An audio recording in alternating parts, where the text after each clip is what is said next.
नमस्कार दोस्तों। आज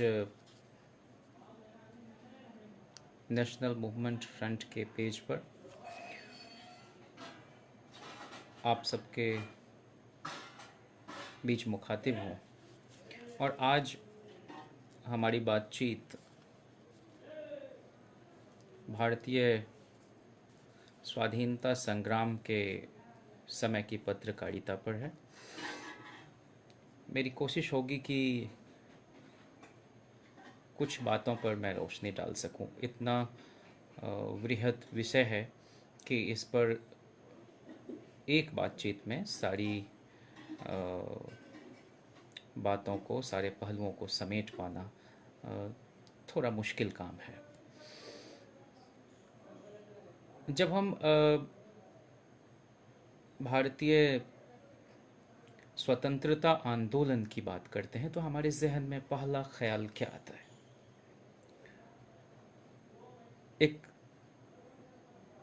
लंबी रिवायत संघर्ष की, और उस संघर्ष को लोगों तक ले जाने में, मास को मोबिलाइज करने में जो उस वक्त के प्रभावी औजार थे, उसमें एक महत्वपूर्ण हथियार और अहिंसक हथियार के रूप में पत्रकारिता का इस्तेमाल हमारे स्वाधीनता संग्राम के सेनानियों ने किया था।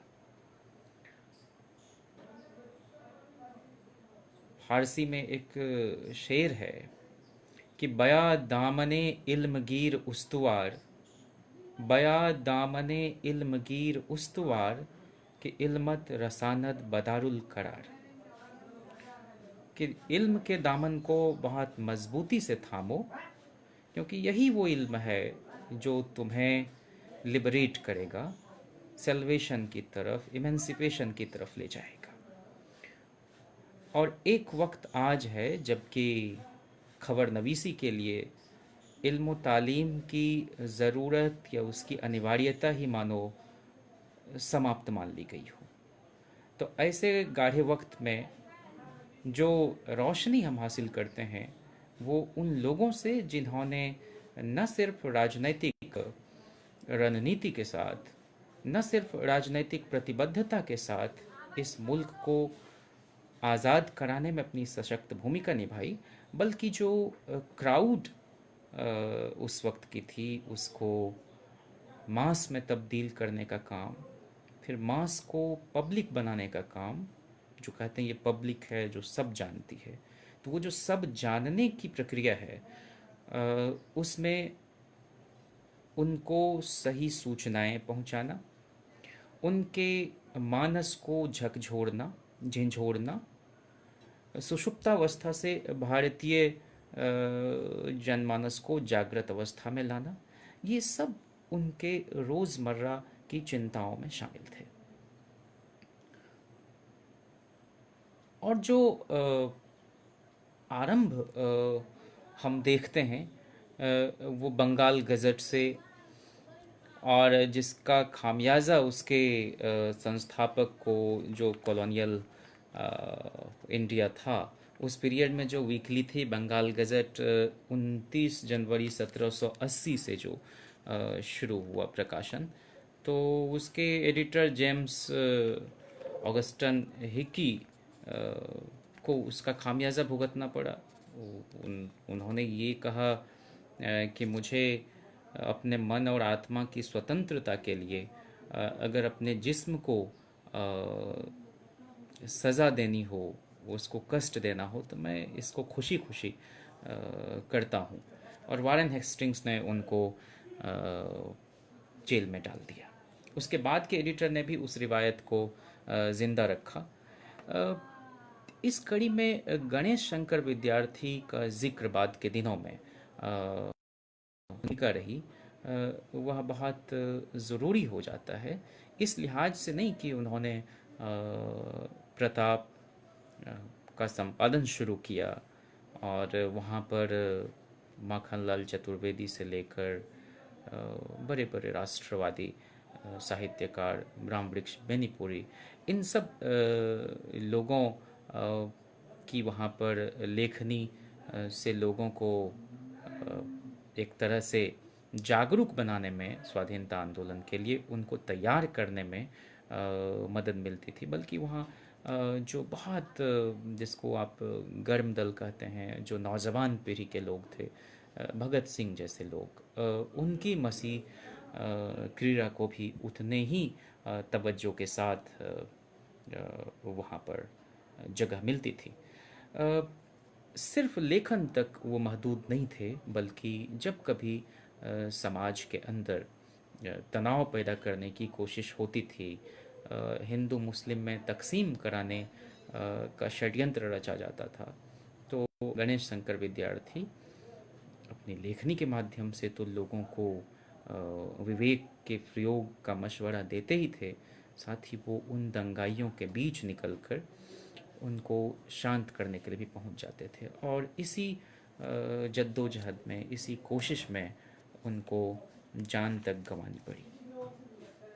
उन्होंने जो किसानों का आंदोलन रहा, जो किसानों पर जुल्मत हुआ करते थे उस वक्त, उस पर भी किताब लिखी। और एक तरह से हम देखते हैं कि शायद ही कोई ऐसा फ्रीडम फाइटर हो जिनका लिखने पढ़ने की तहजीब में यकीन न हो। चाहे वो मोतीलाल नेहरू हों, चाहे वो राष्ट्रपिता महात्मा गांधी हों, ये सब के सब कलम की ताकत पर अपनी बातों को लोगों तक पहुंचाने के लिए एक ज़रिया ढूंढते थे, और इसलिए पत्रकारिता उनके लिए एक बहुत बड़े औजार के रूप में संबल प्रदान करती थी। हम ये देखें कि आज की तारीख में जहाँ गेट कीपिंग की थियोरी बहुत ब्लर होती जा रही है, या गेट कीपिंग का कॉन्सेप्ट उस तरह से नहीं बढ़ता जा रहा है, जहाँ हर कोई एडिटर है, हर कोई जर्नलिस्ट है, कोई भी कुछ भी बोल देता है फ्रीडम ऑफ एक्सप्रेशन के नाम पर, कुछ भी छाप दिया जाता है। वो तनाव पैदा करने के लिहाज से भी, लोगों के बीच उन्माद पैदा करने के लिए भी। वैसे में मुझे गांधी बतौर पत्रकार बहुत याद आते हैं, इसलिए कि उन्होंने इस ताकत को न सिर्फ महसूस किया, बल्कि बहुत जिम्मेदारी के साथ उन्होंने पत्रकारिता को एक किस्म से राष्ट्र धर्म के रूप में लिया। और मुल्क राज आनंद, जो उस वक़्त ऑक्सफोर्ड यूनिवर्सिटी में फ़िलासफ़ी के प्रोफेसर थे, वो बापू के आह्वान पर स्वदेश लौटते हैं। और जो बापू ने उस वक्त साप्ताहिक हरिजन निकालना शुरू किया था, हिंदी में हरिजन सेवक, अंग्रेज़ी में हरिजन, और गुजराती में हरिबंधु, जो कि राजनीतिक समाजी सवालों को लेकर लेखकों को जगह देता था। उसमें उन्होंने मुल्कराज आनंद, जो उसके लिए कॉलम लिखते थे, उनसे एक बार आग्रह किया कि क्यों नहीं आप अपने इन तमाम राइटअप को कंपाइल करके एक बुक की शक्ल देते हैं। और उन्हीं से प्रेरित होकर मुल्कराज आनंद ने हरिजन में लिखे गए अपने लेखों का संचयन करके अनटचेबल लिखा, और वो इतना द्रवित कर देने वाला उनका काम था कि लोगों पर उसका बहुत असर हुआ, बहुत सकारात्मक ढंग से। तो गांधी न सिर्फ स्वातंत्र्य संग्राम के लिए प्रतिबद्ध थे, बल्कि वो अछूतोद्धार और emancipation of the down trodden के लिए भी बराबर प्रयासरत थे, और दोनों फ्रंट पर वो काम कर रहे थे। हाँ, ये ज़रूर है कि उनका तौर तरीका कुछ इस तरह का था कि जो समाज के यथास्थितिवादी लोग हैं, उनके दिल में यह जज्बा पैदा किया जाए कि नहीं, ये ठीक नहीं है, और इससे हिंदुस्तान की गुलामी दूर नहीं होगी, और न ही एक स्वस्थ समाज का निर्माण हो सकेगा। तो अगर जुल्म ढाने वाले का हृदय परिवर्तन करा दिया जाए, तो वो जो बदलाव होगा वो बहुत चिरस्थायी होगा, बजाय इसके कि उनको दुत्कारा जाए, उनको कोसा जाए, उन उन पर भी उस तरह के लांछन लगाए जाएं और एक रिएक्शन में आके वो और ज़्यादा रिग्रेसिव ढंग की चीज़ों को जारी रखे। तो गांधी का जो ये तौर तरीका था, मेरा ख्याल है कि भारत को स्वस्थ बनाने के लिए उसका जो असर है, आज हम फिर से गांधी की ओर इसलिए मुखातिब होते हैं कि कुछ चीज़ें बहुत आकर्षण पैदा करती हैं और लगता है कि इससे बहुत जल्दी हम सब कुछ बदल देंगे, लेकिन समाज की तो अपनी गति है और वो अपनी गति से ही वो बदलाव इस तरह से हो कि वो टिकाऊ हो। तो गांधी इस दिशा में प्रयास कर रहे थे और इसी सिलसिले में का भी भान था कि हम कैसे पत्रकारिता करते वक्त जो सब का स्तुतिगान होगा, यह भी नहीं होगा कि जन को विद्वेष से भर दिया जाए किसी, कि हम उसके सुंदर और स्वस्थ मानस की निर्मिति के काम में लगेंगे और जनता के विचारों का परिष्कार भी करेंगे। और तभी उन्होंने द इंडिपेंडेंस जो न्यूज़पेपर था उसके एडिटर को 30 जनवरी 1919 को जो संबोधित किया, उसमें उनको संदेश देते वक्त उन्होंने जर्नलिज्म के अपने 3 कैनन के बारे में बताया। और वो 3 कैनन क्या थे? रॉबस्ट इंडिपेंडेंस, पुरजोर स्वतंत्रता हो, छूट हो पत्रकारों को। सेल्फ रिस्ट्रेंट, खुद पर अंकुश लगाने की प्रकृति हमारी विकसित हो सके। और तीसरा, स्ट्रिक्टेस्ट एडहेरेंस टू ट्रुथ, बगैर कोई समझौता किए हुए सच के साथ बिल्कुल हमारा एक नेह का भाव हो, हम सच को पकड़े रहें, सच को थामे रहें। ये 3 चीज़ें अगर हम करेंगे तो पत्रकारिता निश्चित रूप से जनोन्मुखी होगी, निश्चित रूप से सिर्फ ब्रिटिश हुकूमत को ही नहीं भगाएगी, बल्कि हमारे समाज को भी इस बात के लिए तैयार करेगी कि आज़ादी के बाद भारत कैसा हो। और इसी क्रम में उन्होंने जो 4 जून 1903 को इंडियन ओपिनियन जो वीकली था, उसकी शुरुआत दक्षिण अफ्रीका में रहते हुए करते हैं। बल्कि यह जो है अंग्रेज़ी, हिंदी, तमिल और गुजराती भाषा में इसमें इस वीकली में एक ही अंक में 6 स्तंभ प्रकाशित होते थे। उन्होंने यंग इंडिया भी निकाला 1919 में, और हिंदी और गुजराती में नवजीवन के नाम से उसका प्रकाशन शुरू किया। बहुत ही विचारोत्तेजक ढंग से उन्होंने लोगों के बीच अपने लेखन के माध्यम से जागृति लाने का काम करते थे। एक तो उनके आंदोलन का तौर तरीका ये होता था कि रोज़मर्रा की ज़िंदगी में जो चीज़ें शामिल हैं, आम जनसाधारण को जो चीज़ सबसे ज़्यादा प्रभावित करती है उसकी ज़िंदगी में शामिल है, जिससे वो कनेक्ट करता है, वैसी चीज़ को वो आंदोलन के लिए प्रयोग में लाते थे। मिसाल के तौर पर नमक सत्याग्रह, अब नमक से सबका वास्ता है, रोज़ का वास्ता है, तो ऐसी ऐसी चीज़ों को वो चुनते थे। और पत्रकारिता भी जो वो करते थे उसमें कोई बहुत क्लिष्ट शब्दों का इस्तेमाल उनके लेखन में आप नहीं पाएंगे। खालिस हिंदुस्तानी ज़बान में वो बोलते भी थे, लिखते भी थे। बहुत अच्छे स्पीकर नहीं थे, ऑरेटर नहीं थे, लेकिन सदाकत की ताकत इतनी थी कि लोगों पर उसकी अमिट छाप पड़ती थी। मैं एक उदाहरण पढ़कर आपको सुनाना चाहता हूँ, जो यंग इंडिया में 2 जुलाई 1925 को उन्होंने लिखा। और वह इस संदर्भ में लिखा कि वो एक मिशन के रूप में जर्नलिज्म को लेते हैं कि my mission is to teach by example and precept under severe restraint the use of direct corollary of non violence. मैं फिर से पढ़ता हूँ। My mission is to teach by example and precept under severe restraint the use of the matchless weapon of satyagraha, which is a direct corollary of non-violence and truth. To be true to my faith, therefore, I may not write in anger or malice. I may not write idly. I may not write merely to excite passion. the reader can have no idea about the restraint I have to exercise from week to week in the choice of topics and my vocabulary. It is a training for me. It enables me to peep into myself and to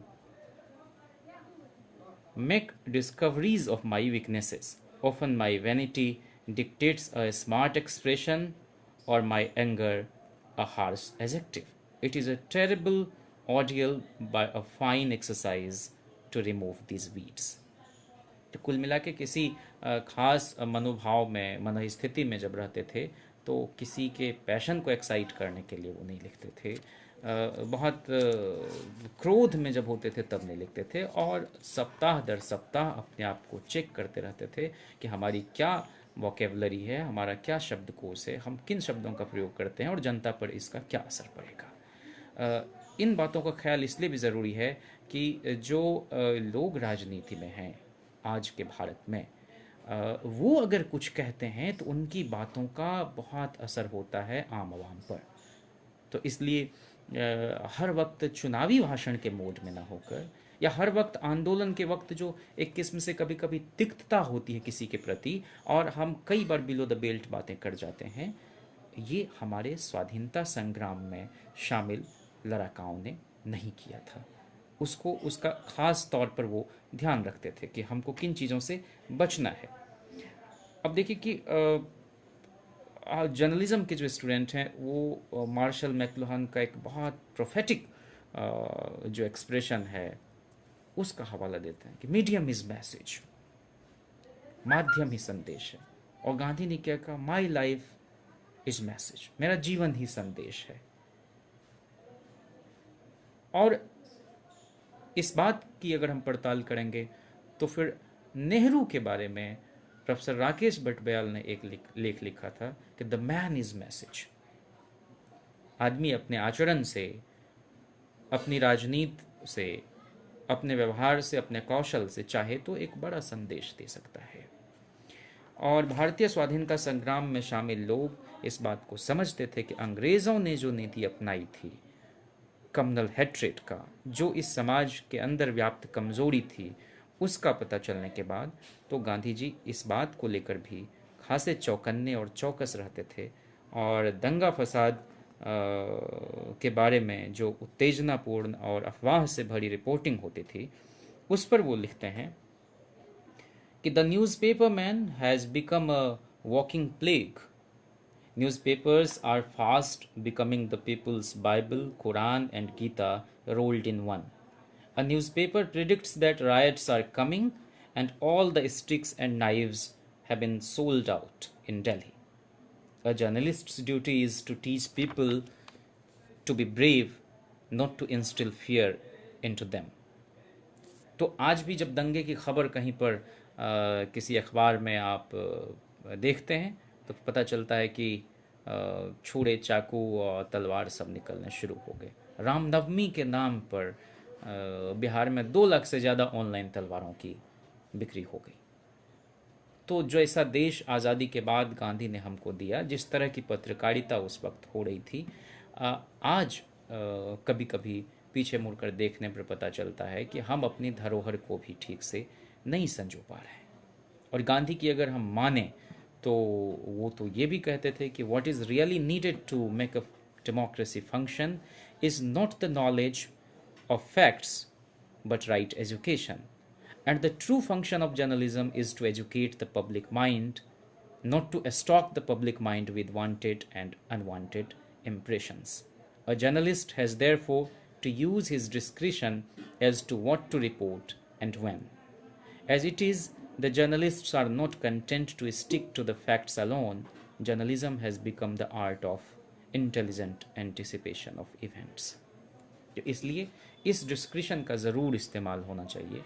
gate keeping की theory को ज़रूर ध्यान में रखा जाना चाहिए कि अखबार में जो जाएगा, किसी न्यूज़ चैनल पर जो जाएगा, उसमें क्या जाना चाहिए और किस चीज़ को रोका जाना चाहिए।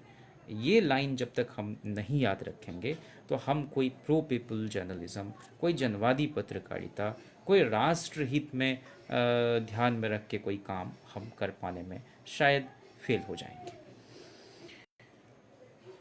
अब हम अगर उस समय एक और बड़े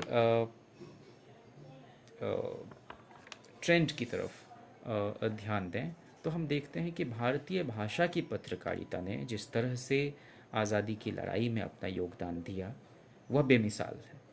आज कुछ खास भाषाओं के पत्रिकाओं की जो हेजेमनी है, उस वक्त शायद नहीं थी। जो रीजनल जर्नलिज्म हो रही थी, जो भारतीय भाषाओं की पत्रकारिता थी, उसने बहुत असर डाला राष्ट्रीय स्वातंत्र्य संग्राम में। रायबरेली में जब किसानों पर गोलीबारी हुई, तो गणेश शंकर विद्यार्थी ने उस वक्त लिखा था 1921 के आसपास कि डायर शाही यह दूसरा जालियांवाला कांड है। ज़मीन पर गिरा लहू इस देश में सामंत शाही और साम्राज्यवाद दोनों की समाधि बनेगा।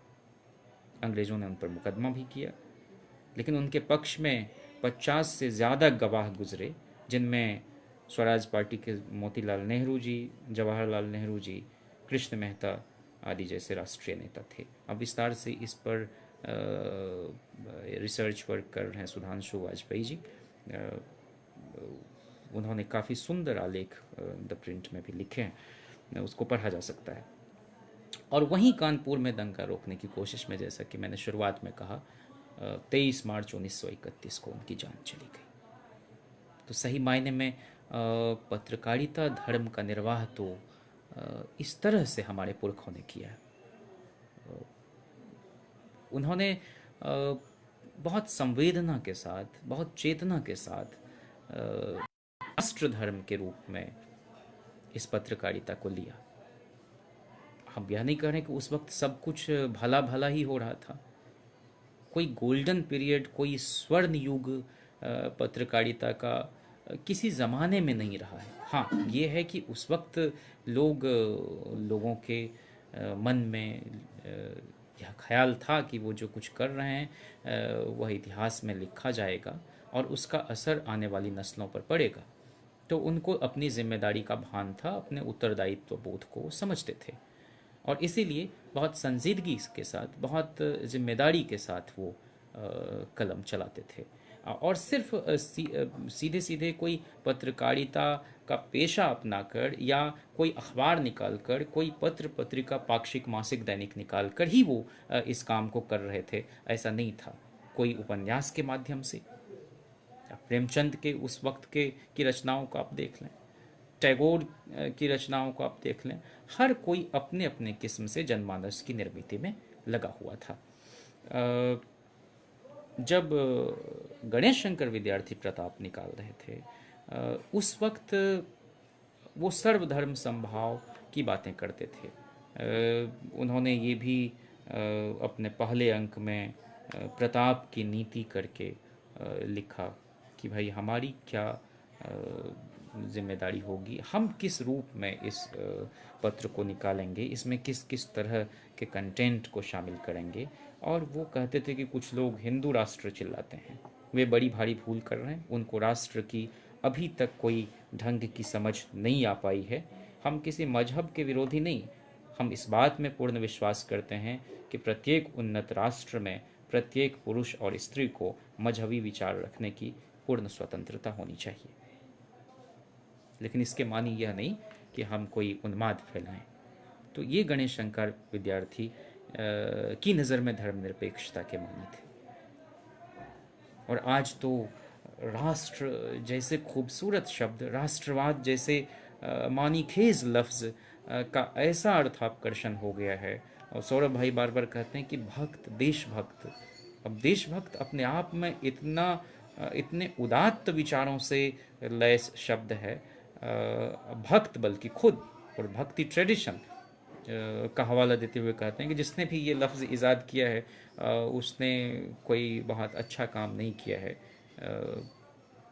हम न भूलें कि जैसे दिव्यांग शब्द है, वह एक किस्म से विशेष रूप से सक्षम लोगों के साथ क्रूर, असंवेदनशील मजाक है। ठीक उसी तरह से किसी को भक्त कह के चिढ़ाना, भक्त बहुत खूबसूरत शब्द है। राष्ट्र बहुत अर्थपूर्ण शब्द है, लेकिन राष्ट्र और राष्ट्रवाद को इस तरह से उन्मादी एक डिस्कोर्स खड़ा करके ऐसा लिजलिजा सा बना देने की कुछ लोगों की कोशिश पिछले 5-6 वर्षों से चल रही है, कि कभी कभी लगता है कि जो धरोहर, जो विरासत हमको हमारे पुरखों ने सौंपा था, क्या इसी दिन को देखने के लिए राष्ट्रीय आंदोलन में हम यह भी पाते हैं कि उस वक्त चंपारण के किसान जो थे, वह जो आंदोलन छेड़े हुए थे, जिन पर अंग्रेज़ों की बहुत अन्यायपूर्ण नीति थोप दी गई थी कि उनको नील की खेती करनी ही होगी,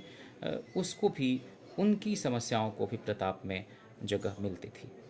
अगर हम क्रोनोलॉजिकली देखें तो हम देखते हैं कि कैलकाटा जर्नल जो है वह सरकारी नीतियों की पुरजोर मुखालफत करता था। वो 2 अक्टूबर 1818 को शुरू हुआ था और 2 साल के अंदर इसका जो सर्कुलेशन था वो लगभग 1000 के आसपास हो गया था।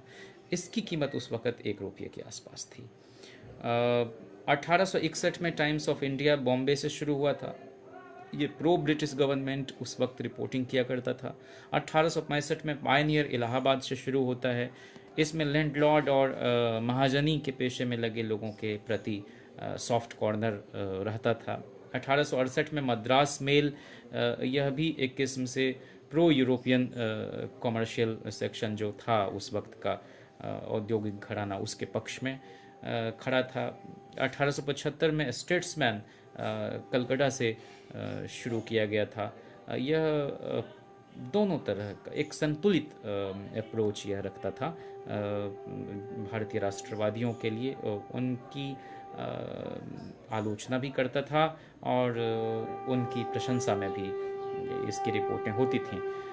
1876 में सिविल एंड मिलिट्री गज़ट जो है वह लाहौर से प्रकाशित होना शुरू हुआ था।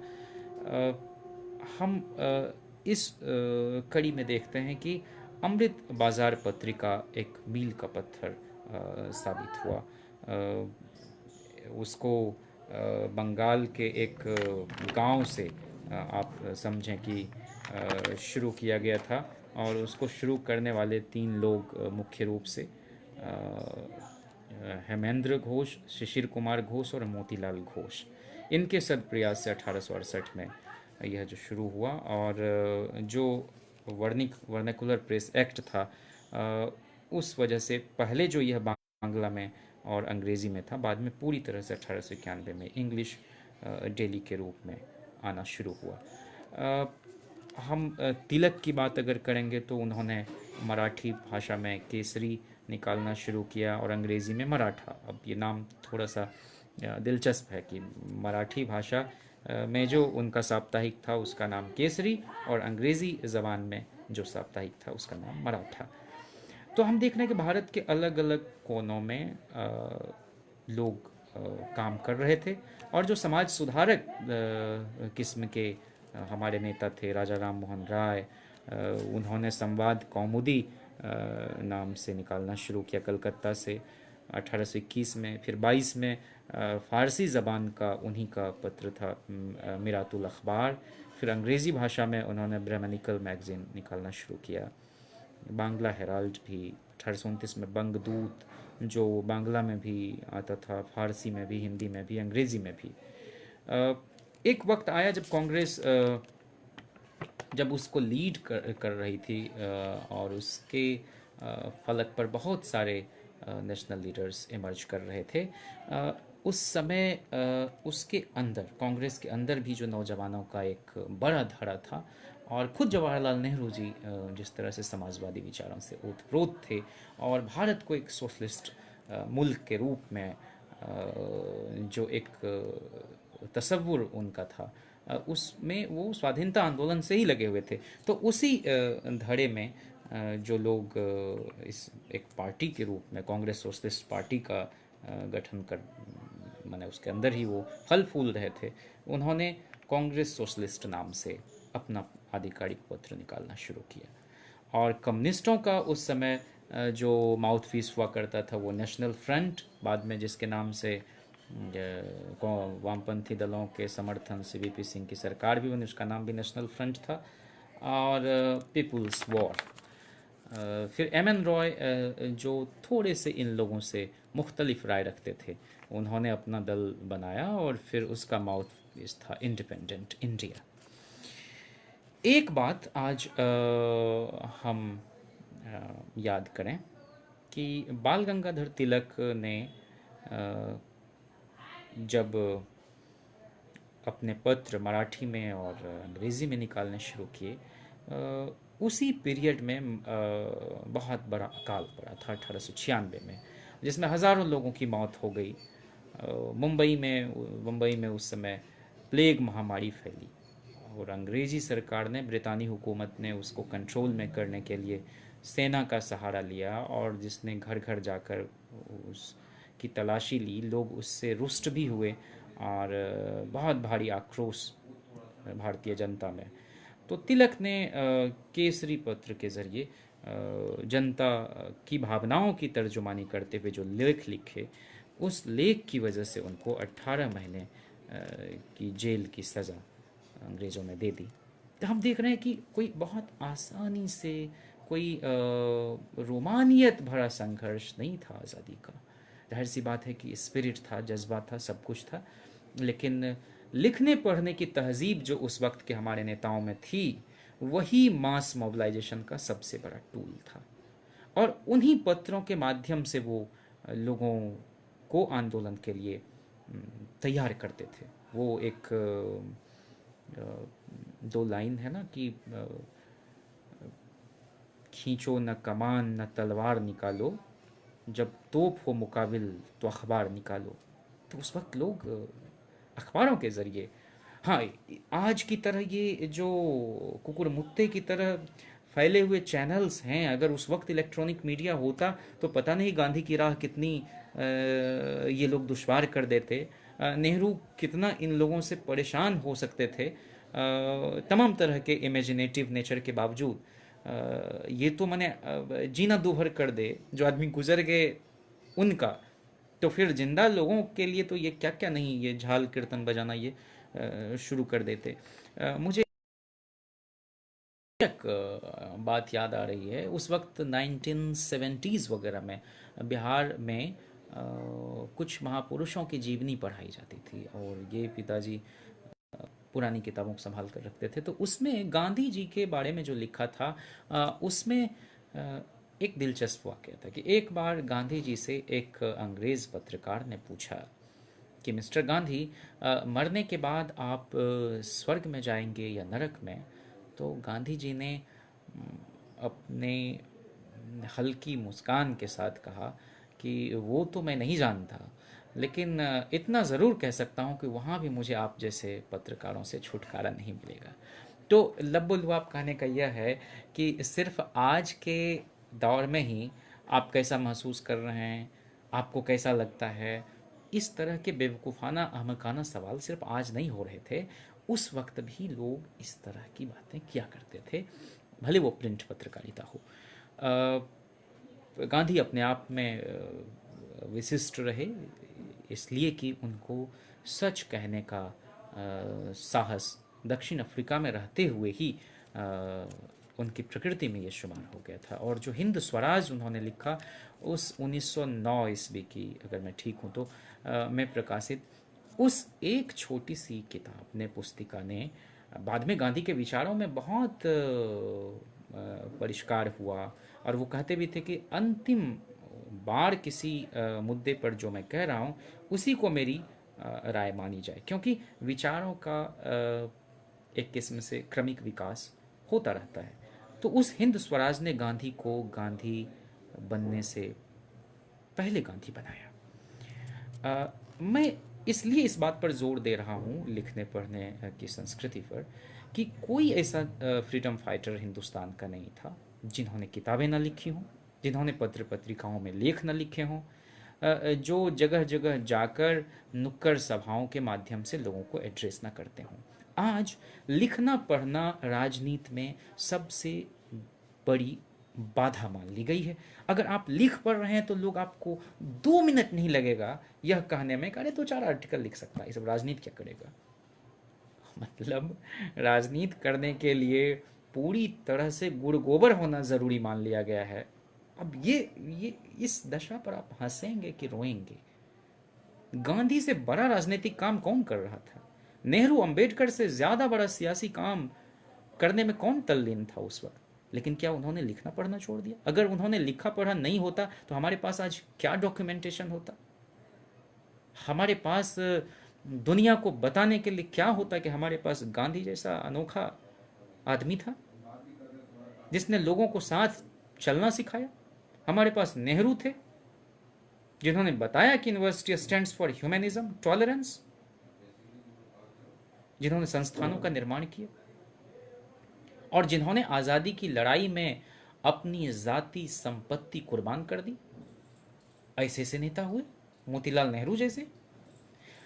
कई धाराएं थीं और हर धाराओं की तर्जुमानी उस वक्त के अखबारों में आपको मिलती थी। अगर कोई नई स्पेस दे रहा है तो लोग अपना अखबार निकाल लेते थे। जनता के पैसे से प्रताप कैसे चल रहा था? क्या कोई विज्ञापन का दबाव था उस पर? नहीं। बर्नार्ड शॉ बहुत बड़े प्लेराइट हुए अंग्रेजी साहित्य के। उनका एक कथन है कि newspapers are failing seemingly to discriminate between a bicycle accident and the collapse of civilization। अखबार जो हैं, आज के अखबार, वो साइकिल दुर्घटना और सभ्यता के विघटन में फ़र्क कर पाने में बुरी तरह से विफल हो रहे हैं। अब ये उस ज़माने में उन्होंने कहा। मतलब मीडिया का रवैया जनता के हक में हो ये ज़रूरी नहीं है, और उस वक्त भी ऐसा नहीं होता था।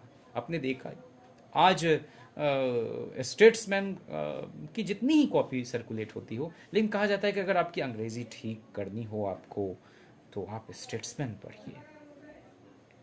पायनियर में आपको किसानों से जुड़ी समस्याओं पर बहुत सारे आलेख मिल जाएंगे, लेकिन उस वक्त तो इनकी जो नेचर थी। हाँ, ये है कि आज की तरह ये लोग पूरी तरह से बढ़ाना होकर चरण वंदना में नहीं लगे हुए थे ब्रितानी हुकूमत के।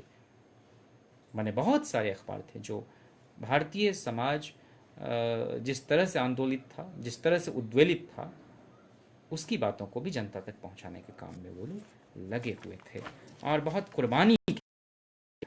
तो मैं जैसा आपको कह रहा था कि दोनों तरह की धाराएं थी।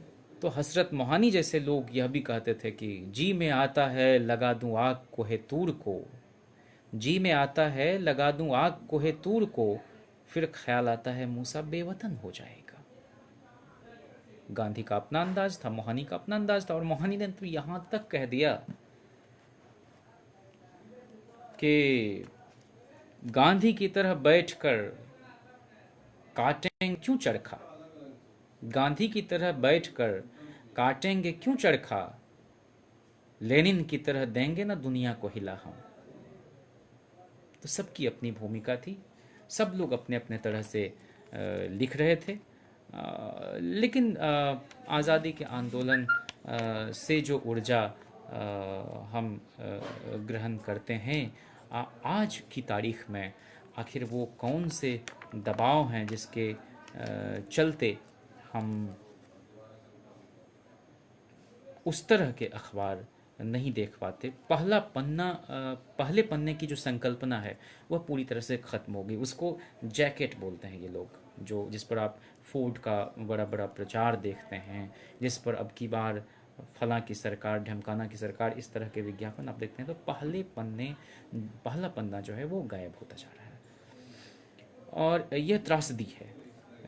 कहते हैं कि good newspaper is a nation talking to itself, और पता नहीं शायद आर्थर मिलर ने या किन्हीं ने कहा है कि एक अच्छा अखबार जो है वो एक ऐसा राष्ट्र है जो खुद से गुफ्तगू कर रहा होता है।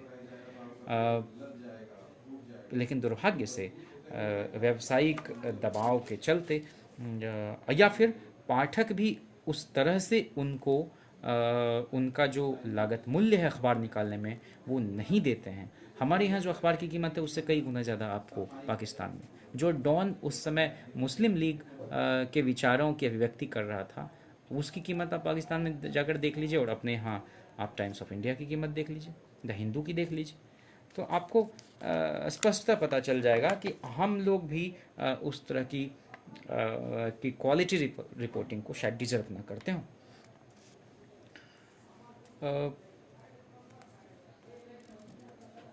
एक बात का मैं वक्त की पाबंदी के बावजूद इसके ज़रूर जिक्र करना चाहता हूँ कि उस समय मुख्य धारा की जो पत्रकारिता थी, और मुख्य धारा की पत्रकारिता का मतलब ये कि जो इंग्लिश न्यूज़पेपर्स थे और साथ में नेशनल मूवमेंट से जुड़े हुए लोग जो निकाल रहे थे, उस वक्त एक ऐसी भी आवाज़ थी जो कहीं घुटन महसूस कर रही थी। उसी सिलसिले में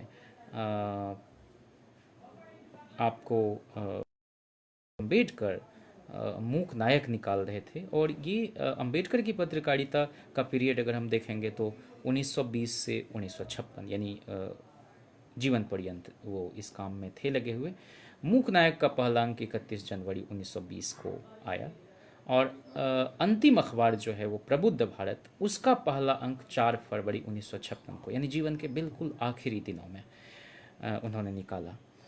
और उन्होंने एक बार 10 अक्टूबर 1951 को अपना एक वक्तव्य रखा जो उनके इस्तीफे से जुड़ा हुआ था, और इस्तीफे के 3 कारणों में जो एक कारण, तीसरा कारण है वो अखबार को भी इस बात के लिए दोषी तो नहीं लेकिन जिम्मेदार कह रहे हैं कि उनकी बात नहीं सुनी जाती। एक भारत के एक बड़े तबके की बात, उनकी चिंताएं उसमें शुमार नहीं हो पाती, जगह नहीं उनको मिलती हैं। वो कहते हैं कि हमारे यहाँ के अखबार भी जिम्मेदार हैं जो कुछ लोगों के लिए सदियों पुराने पक्षपात और अन्य के खिलाफ पूर्वाग्रह रखते आए हैं।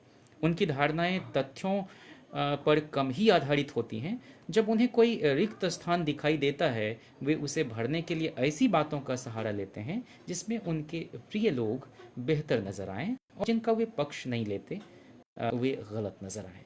ऐसा ही कुछ मेरे मामले में हुआ है, ऐसा मुझे लगता है।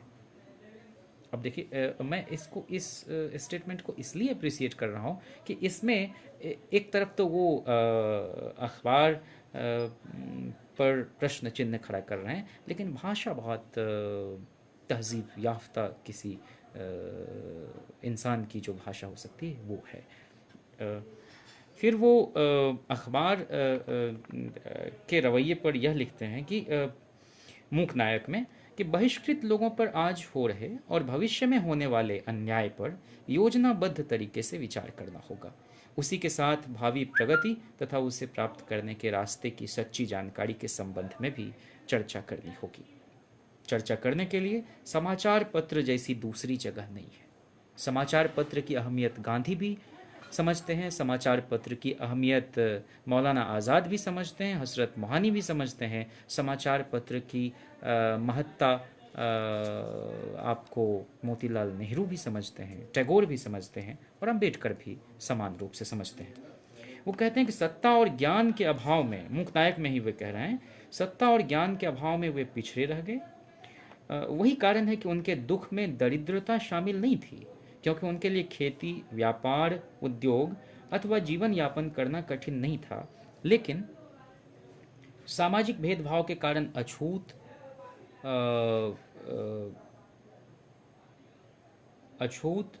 बहिष्कृत समाज पर जो प्रभाव पड़ा वह बड़ा भयानक है। दुर्बलता, दरिद्रता और अज्ञान की त्रिवेणी में इतना बड़ा बहिष्कृत अछूत समाज पूर्णतः बह गया है।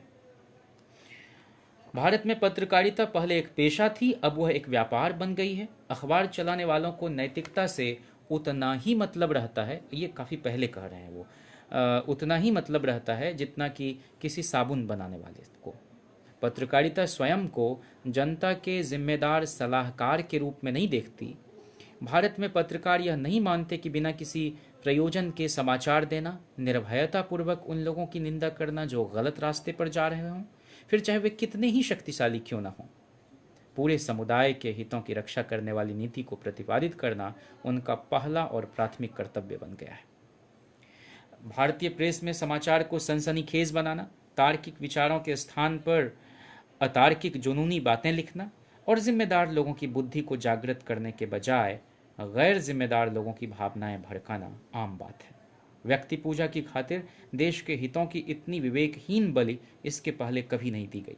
व्यक्ति पूजा कभी इतनी अंधी नहीं थी जितनी कि वह आज के भारत में है। मुझे यह कहते हुए प्रसन्नता होती है कि इसके कुछ सम्मानित अपवाद हैं, परंतु उनकी संख्या बहुत कम है और उनकी आवाज़ कभी सुनी नहीं जाती। अखबार निकालने में, कोई चैनल शुरू करने में निश्चित रूप से बड़ी पूंजी की आवश्यकता होती है और इस अभावग्रस्तता, इस लाचारगी पर अंबेडकर कहते हैं कि यह निराशाजनक है कि इस कार्य के लिए हमारे पास पर्याप्त संसाधन नहीं है। हमारे पास पैसा नहीं है, हमारे पास समाचार पत्र नहीं है।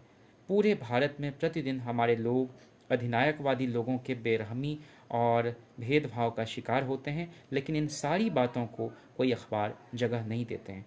एक सुनियोजित षड्यंत्र के तहत तमाम तरीकों को सामाजिक राजनीतिक मसलों पर हमारे विचारों को रोकने में शामिल हैं, तमाम तरीकों से।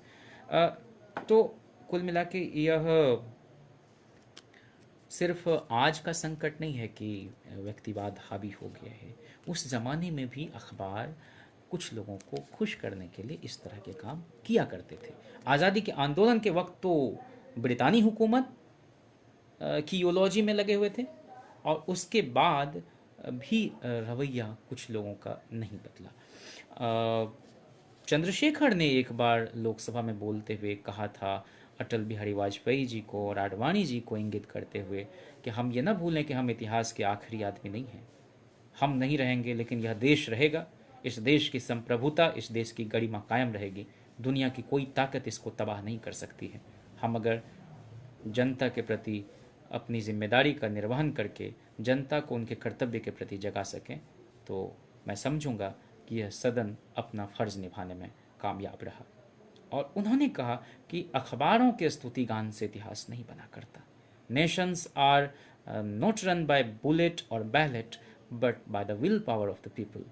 और यही जो इच्छा शक्ति है लोगों की, जब इस तरह से हो जाए तो कभी कभी लगता है कि कोरोना जैसी महामारी में भी पुलिस के डंडों से जिस तरह से आम आवाम को बुरी तरह से पीटा गया, बजाय इसके कि उनके दुख दर्द को समझा जाता, उनकी आवाजाही की समुचित व्यवस्था की जाती, उनको उनके घर जहां सुकून के छांव में वो कुछ पल अपने परिवारजनों के साथ बिता सकते थे, इसका प्रबंध करने के बजाय उन पर लगातार जुल्म ढाया गया। एक तो अविवेकपूर्ण ढंग से यह फैसला हमारे मौजूदा जो वज़ीर आज़म हैं वो लेते रहे हैं। तो ऐसी स्थिति में हमको लगता है कि जो आज़ादी की लड़ाई के वक्त मूल्य तय किए गए थे, जो वैल्यूज़ थे, जो इनकलकेटेड हो जाने चाहिए थे हमारे अंदर, हम कहीं ना कहीं अपने आप को एक स्वस्थ समाज के रूप में दिखाने में उस हद तक सफल नहीं रहे हैं जो अपेक्षा लोगों की थी। इसीलिए कभी कभी बहुत बहुत सूझबूझ के साथ थोड़े कड़े फैसले भी लेने पड़ते हैं। नयनतारा सहगल ने एक किताब एडिट किया और उसमें मेरे गाइड प्रोफेसर राकेश भट्टबयाल का एक लेख प्रकाशित हुआ था और वो नेहरू पर वह लेख था। और जहाँ तक मुझे याद है, नेहरू द होम मेकर, और नेहरू को वो एक होम मेकर के रूप में देख रहे हैं, उनको याद कर रहे हैं, उनके इंस्टीट्यूशन बिल्डिंग के ज़रिए नेशन बिल्डिंग के काम के प्रति कृतज्ञता व्यक्त कर रहे हैं। और भारत की जो आंतरिक शांति पर कभी कभी खतरा पेश हो जाता है, उस पर वो लिखते हैं प्रोफेसर राकेश भट्टबयाल कि a home is a wave of intricate relationships binding friends, family and kin. It is a place where one is generally secure both from external danger and internal uncertainties. However, making a home and guarding it, sometimes from itself, is a tough and torturous job. घर की रक्षा कभी कभी बाहर से और कभी कभी खुद इससे करना एक बहुत ही कठिन और दुरूह कार्य है, और इसको अ, हम सबको मिलकर ही करना होगा। अ, जिस तरह से आर्टिकल 19 और जो फ्रीडम ऑफ एक्सप्रेशन है, उसका दुरुपयोग कुछ लोग करते हैं, और न्यूज़ चैनल्स पर जिस तरह से गाली गलौज अब होने लगी है, जो अपने आप को इस देश के एकमात्र रक्षक के रूप में पेश करते हैं, वो इतना भोंडा और अश्लील प्रदर्शन करेंगे। मैं समझता हूँ कि यह एक समाजी परवरिश की भी विफलता है कि इस तरह की चीज़ें देखने के लिए हम अभिशप्त हो गए हैं। तो उसमें वसीम बरेलवी का एक शेर मुझे याद आता है कि ज़बां को इतनी आज़ादी न होती, ज़बां को इतनी आज़ादी न होती, तो लफ्ज़ों की यूं बर्बादी न होती। तो इसलिए आज भाव मरना सन्न है, शब्द खोखले पड़े हुए हैं, और कुछ से कुछ लोग बोलते हैं, कोई कोई जुड़ाव नहीं। हम कहीं पर दंगे भड़कते हैं तो हम कहते हैं दंगे की संभावना, और स्वातंत्र आंदोलन के वक्त के पत्रकार कहते थे दंगे की आशंका। तो हम हर चीज़ को फॉर ग्रांटेड ले रहे हैं, अपनी ज़बान को, अपनी तहजीब को, अपनी रिवायत को, और अपने पुरखों द्वारा सौंपे गए धरोहर को। हम थोड़ा सा और स्वाधीनता आंदोलन के वक्त के कुछ पत्रों पर दृष्टिपात करें तो सुरेंद्रनाथ बनर्जी बंगाल में 1874 में बंगाली पत्र का प्रकाशन और संपादन कर रहे थे, 1879 में अंग्रेजी में भी, और एक लेख के चलते उन पर अदालत की अवमानना का आरोप लगा और 2 महीने की जेल की सज़ा उनको काटनी पड़ी। 1877 में दयाल सिंह मजीठिया ने ट्रिब्यून की स्थापना की, और पंजाब की जो उस वक्त की लिबरल नेशनल आइडियोलॉजी है, उसका स्पष्ट रिफ्लेक्शन ट्रिब्यून पर दिखाई पड़ता है। एक समय में जो सरकारी कारस्तानियों के चलते जनता में आक्रोश बढ़ रहा था, तो फिर अखबारों की तादाद में भी उसी तरह से इजाफा हो रहा था। जिस हिंदू की बात हम लोग करते हैं, हिंदू जो इंग्लिश वीकली उस वक्त थी, उसकी शुरुआत 1878 में मद्रास में राघवाचारी और उनके दोस्तों ने मिलकर की। फिर 1889 में यह दैनिक पत्र बन गया, डेली, और जो भारतीय राष्ट्रीय कांग्रेस उस वक्त की थी, उसके अच्छे कामों की सराहना भी करता था यह अखबार, और कभी कभी बहुत कटु आलोचना भी करता था। यानी दोनों काम उस वक्त हो रहा था। लेकिन आज या तो पूरी तरह से लेट जाएंगे सत्ता के आगे, या तो मैंने वो कहते हैं ना कि मुझको तनकीद भली लगती है, आप तो हद से गुजर जाते हैं। तो मैंने एजेंडा सेटिंग ऐसा कि जो कोबरा पोस्ट का खुलासा हुआ, राहुल जी जैसे सौम्य और शालीन राजनेता जिनमें स्पष्टतः गांधीवादी दर्शन की एक मुकम्मल छाप दिखाई पड़ती है। एक बार की मेरी भेंट उनसे है जब हम लोग जेएनयू के साथी उनका धन्यवाद ज्ञापित करने उनके आवास पर गए थे, कि आपने ऐसे वक्त में जब संस्थानों पर सुनियोजित ढंग से हमले आरएसएस के द्वारा हो रहे हैं, आपने हमारे साथ खड़े रहकर उस परंपरा का निर्वाह किया है जिस परंपरा को कभी गांधी और नेहरू ने शुरू किया था। यह वह परंपरा भी थी जिसमें कि हमारे प्रेसिडेंट सीताराम येचुरी, साबिक सदर, जाकर इंदिरा गांधी जी को मेमोरेंडम सौंप सकते हैं और उनके सामने ही उनकी आलोचना कर सकते हैं, और बहुत कटु आलोचना कर सकते हैं। और ये इंदिरा गांधी जी का बड़प्पन था कि वो खड़े होकर जेएनयू के छात्रों को सुन सकती थी। तो वहाँ पर हमने देखा कि राहुल जी कह रहे थे कि मैंने इस मनरेगा को जारी रखना हमारे लिए भी कई बार चुनौतीपूर्ण हो जाता था। हम पूरी तरह से इसके पक्ष में थे कि इसमें बजटिंग और बढ़ाई जाए, लेकिन कुछ लोग जो औद्योगिक घरानों से जिनके सूत्र जुड़े हुए रहते हैं, वो नहीं चाहते थे कि यह मजदूरों के, गरीबों के हक में जो योजना उस वक्त के ग्रामीण विकास मंत्री रघुवंश बाबू थे, उनके नेतृत्व में यह शुरू हुई, वो जारी रहे। तो कुल मिला के कहना यह था कि दोनों तरह की धाराएं कांग्रेस में आरंभ से रही हैं और आज भी हैं। तो एक एजेंडा सेटिंग के तहत जो अच्छे लोग हैं उनकी छवि को धूमिल करने के लिए कभी उनको पप्पू बुलाओ, कभी कुछ बोलो, कभी कुछ बोलो। और ये सारे के सारे ऐसे लोग हैं जो इस देश के प्रधानमंत्री हैं। ये दुर्भाग्य है इस देश का कि मतलब हमने एक वेल चेरिस्ड ट्रेडिशन इस तरह से मटिया मेट होते देखा है। 1890 में समाज सुधार के क्षेत्र को लक्ष्य करके इंडियन सोशल रिफॉर्मर, ये इंग्लिश डेली निकालने की शुरुआत हुई। 1889 में सच्चिदानंद सिन्हा ने हिंदुस्तान रिव्यू, जो अंग्रेजी मासिक थी और राजनीतिक और आइडियोलॉजिकली बहुत लिबरल अप्रोच रखती थी, उसकी शुरुआत की। 1900 ईस्वी में इंडियन रिव्यू मद्रास से जी ए नटेशन ने शुरू किया था। 1907 में मॉडर्न रिव्यू, ये कलकत्ता से रामानंद चटर्जी ने इसका प्रकाशन शुरू किया, जो उस वक्त बहुत मशहूर पत्र था। जो लेकिन यही है कि इसमें फिर दक्षिणपंथी झुकाव के जो लोग थे उनका यह भारतीय राष्ट्रीय कांग्रेस में उनका समर्थन करता था यह पत्र।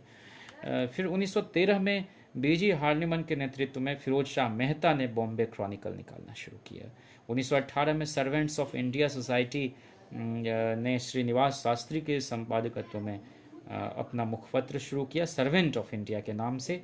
बाद में इसका प्रकाशन 1939 में बंद हो गया। 1919 में इंडिपेंडेंट अंग्रेजी होती थी। 1922 में हिंदुस्तान टाइम्स, ये दिल्ली में के एम पणिक्कर के संपादकत्व में ये शुरू हुआ था। इसी आसपास लाला लाजपत राय लाहौर से अंग्रेजी नेशनलिस्ट डेली जो थी द पीपल, वो निकाल रहे थे। 1923 के बाद जो है सोशलिस्ट और कम्युनिस्ट आइडियाज़ बहुत तेज़ी से अपना प्रचार प्रसार भारत में पा रहा था, और workers and peasants party of India का माउथपीस मराठी साप्ताहिक क्रांति के नाम से हम देखते हैं।